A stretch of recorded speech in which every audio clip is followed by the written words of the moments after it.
Hello everyone, welcome and welcome back to the channel. तो आज के इस वीडियो का जो टॉपिक है ना, वो है हम सबका फेवरेट शक्तिमान। एक वक्त था जब इस चेहरे को देखकर इंडिया के पहले सुपर हीरो की याद आती थी, पर वो वक्त था और वो गुजर गया। पर ऐसा लगता नहीं है कि शक्तिमान इस वक्त को गुजरने देना चाहते हैं। अब तो ऐसा लगता है जैसे कि हीरो नहीं, वो रियल लाइफ विलन बनने की तैयारी में बैठे हुए हैं, जो किसी और को शक्तिमान के रोल में आने देना ही नहीं चाहते। देखिए, शक्तिमान आई थी 1997 में, जो 2005 में बंद हो गया था। इसके लीड रोल में मुकेश खन्ना थे, जो कि इस सीरियल के प्रोड्यूसर थे। और ये जो सीरियल था ना, वो उन्हीं के प्रोडक्शन हाउस के अंडर पे बना था, भीष्म इंटरनेशनल के अंडर बना था। इसमें और भी लीड रोल थे, जैसे कि वैष्णवी मैकडोनल्ड, जो कि गीता विश्वास के किरदार को निभा रही थी। नेगेटिव रोल में थे सुरेंद्र पाल, जो कि तमराज कलविश बने थे। टॉम ऑल्टर, जो कि महागुरु बने थे। तो देखिए, ये सारे स्टार कास्ट जो थे लीड रोल में थे, तो इन सब में किसी का कोई पंगा नहीं है। सिर्फ और सिर्फ मुकेश खन्ना जो हैं, वो एक चाइल्डिश बिहेवियर दिखा रहे हैं। जैसे एक 3 साल का बच्चा होता है ना, जो अपना खिलौना किसी को नहीं देना चाहता, मुकेश खन्ना जी जो हैं वो अपना शक्तिमान किसी को नहीं देना चाहते। देखिए, मुकेश खन्ना जी जो है ना, इन्होंने बहुत ज़्यादा एक्ट नहीं करा है मूवीज़ में या फिर सीरियल में। उन्होंने जाने माने 2 एक्ट किए हैं, एक भीष्म पितामह और एक शक्तिमान।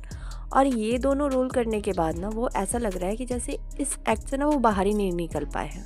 पता नहीं क्यों मुकेश खन्ना जी जो है ना, वो ये सोच रहे हैं कि आजकल के बच्चे, यानी 2024 के बच्चे, 2025 के बच्चे उसी तरह से, उस प्रोस्पेक्टिव से देखेंगे जो 1997 टू 2005 के आसपास के बच्चे देखते थे शक्तिमान को। ऐसा नहीं है। आज से 25 साल पहले, 26 साल पहले आया था शक्तिमान। उस वक्त हम लोगों ने देखा था। अब उसे कोई भी पसंद नहीं करेगा उस तरीके से। अब देखिए, शक्तिमान जो बनेगी ना मूवी, वो बच्चों के लिए बन रहा है बेसिकली। लेकिन ऐसा नहीं है। अब के जो बच्चे हैं ना, वो स्मार्ट हो चुके हैं। वो 1997 वाले बच्चे थोड़ी ना हैं, जो कि वो घटिया सी VFX देख करके बहुत खुश हो जाएंगे और उसे मतलब अपना सुपर हीरो आज भी समझने को तैयार बैठे रहेंगे। और शक्तिमान जो है ना, वो जैसी मूवीज़ आने के बाद बाहर मीडिया में आई ना, इन्होंने शक्तिमान रिटर्न्स करके एक गाना भी डाल दिया। और वही घटिया वाला जो VFX जो हमारे ज़माने में चला आ रहा था ना, हमारे ज़माने में भी नहीं, मेरे से भी बहुत पहले का था। हाँ, मैंने शक्तिमान देखा है। शुरुआत मेरे सामने नहीं हुई थी, लेकिन हाँ, मैंने देखा है शक्तिमान। पता नहीं क्यों, लेकिन मुकेश खन्ना जी को ऐसा लग रहा है कि ये आज भी 2-2.5 हज़ार के बजट में ना शक्तिमान का एपिसोड रेडी कर देंगे। ऐसा नहीं होगा सर। ऐसा होने वाला है कि 200-250 करोड़ लगने वाले हैं। 20-25 करोड़ में ना एक एपिसोड बन के तैयार होगा। अगर ये एपिसोड वाइज बना, वैसे ये फिल्म बनने वाली है, तो मैंने ठीक ही बोला, 250 करोड़ लगेंगे। क्योंकि आजकल के जो बच्चे हैं ना, वो बहुत स्मार्ट हो गए हैं। और उसके बाद भी बच्चे ट्राई दे देंगे, और फिर पसंद आना ना आना वो फिर भी किस्मत पे डिपेंड करेगा, क्योंकि कंटेंट अच्छा हुआ तो पसंद आएगा। अब हर कोई सनी देओल तो होता नहीं है ना, जो कि नॉस्टैल्जिया फैक्टर पे 200-400 करोड़ की राइड कर जाए। ऐसे र्यूमर्स आए थे कि 2013 में शक्तिमान बनने वाली थी मूवी, बहुत ही अच्छे प्रोडक्शन हाउस के साथ। और मुकेश खन्ना जी के पास ना बहुत अच्छी अपॉर्चुनिटी थी अपना राइट्स बेचने की, लेकिन उन्होंने वो अपॉर्चुनिटी मिस कर दी है। तो मुकेश खन्ना सर का कहना है कि बड़े बड़े मसल बिल्डर वाले लोगों के पास जितनी ताकत नहीं होगी, उतनी एक योगी पुरुष में होगी। बाहर के बड़े बड़े मसल वाले बिल्डिंग के अंदर जितनी ताकत नहीं होगी, उतनी एक योगी पुरुष में होगी। योगी पुरुष का शरीर, उसका माइंड उसके साथ चलता है। उसके अंदर इतनी शक्ति होती है कि वो अगर आप कि उसको आप लगेगा नहीं कि ये बॉडी बिल्डर है, लेकिन साहब उसके जो इरादे और उसके देखने और उसकी बात करने का, उसका शायद एक मुक्का पड़ेगा, बड़े बड़े लोगों को भी मालूम नहीं पड़ेगा कहाँ से लगा है। तो ठीक है, फिर हो गई बात खत्म। बाबा रामदेव को बना देते हैं शक्तिमान। मुकेश खन्ना सर, अगर आपको रिलेवेंट रहने का इतना ही शौक है, तो बिग बॉस में चले जाइए ना। नॉस्टैल्जिया में क्यों जा रहे हैं?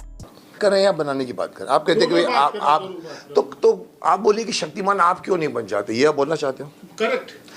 देखिए, बहुत सारे एंगल्स हैं उसमें। ये लो देखिए, अभी तो हम लोगों ने डिसाइड करा था ना कि बाबा रामदेव बनेंगे शक्तिमान। अभी फिर से इन्हें खुद बनना है शक्तिमान। मुकेश खन्ना सर, आप पहले डिसाइड कर लीजिए कि आपको शक्तिमान ढूंढना है जेन्युइनली, या फिर खुद ही बन जाना है। मुकेश खन्ना जी को ना देखकर मुझे एक बात याद आती है। मेरी नानी कहा करती थी, दिया तले अंधेरा। यानी कि BR चोपड़ा के महाभारत के ना बहुत ही इम्पोर्टेंट किरदार थे ये। भीष्म पितामह बने थे।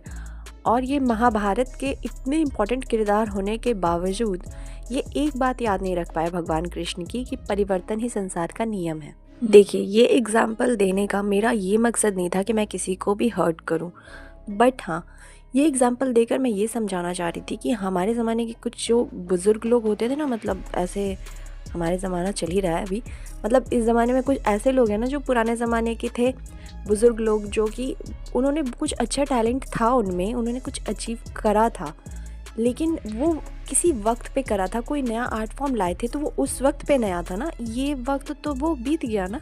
ठीक है, आपने कुछ अचीव करा, आप कोई आर्ट फॉर्म लाए थे, आपका बहुत, आप एक लेजेंडरी एक्टर हो, मान लिया मैंने मोटे मोटे तौर पर, लेकिन अब जो एक्टर आ रहे हैं उनके आर्ट फॉर्म को एक्सेप्ट करने में क्या प्रॉब्लम है? इनके अकॉर्डिंग ना, ये तो ऐसी बात हो गई, इनके अकॉर्डिंग ना अभी भी ना मैच में कपिल देव को खेलना चाहिए। ये सब विराट कोहली और ये क्या क्या, मैं तो ज़्यादा क्रिकेटर्स को भी नहीं जानती, रोहित शर्मा, ये लोग क्यों आ गए? मैच आज भी 60 ओवर के होने चाहिए थे, ये 2020 क्या है? ये स्टार कास्ट में ना ये कियारा आडवाणी और ये कृति सैनन, ये आलिया भट्ट, इन लोगों को क्यों लिया जा रहा है लीड रोल में? आज भी हेमा मालिनी, मधुबाला तो रही भी नहीं अब, हेमा मालिनी, रेखा जी, इन लोगों को ले लेना चाहिए। अरे माना कि वो लेजेंडरी एक्ट्रेस थी, लेकिन अब उनका दौर बीत चुका है। अब किसी कार्तिक आर्यन के साथ और लीड रोल में हीरोइन में अगर हेमा मालिनी को कास्ट कर दिया जाए, कैसा लगेगा? देखिए, सीधी बात यह है कि लेजेंडरी एक्टर कितना भी हो, वो अपने दौर का था, अपने ज़माने का था, वो दौर बीत गया, वो ज़माना बीत गया। अभी दूसरे लोग, माना कि आपके जितने टैलेंटेड नहीं भी हैं, मान लिया हमने, लेकिन हमें वो उनसे ही काम चलाना होगा, हमें उन्हें एक्सेप्ट करना होगा। So that's it for today's video. Thanks for watching this video.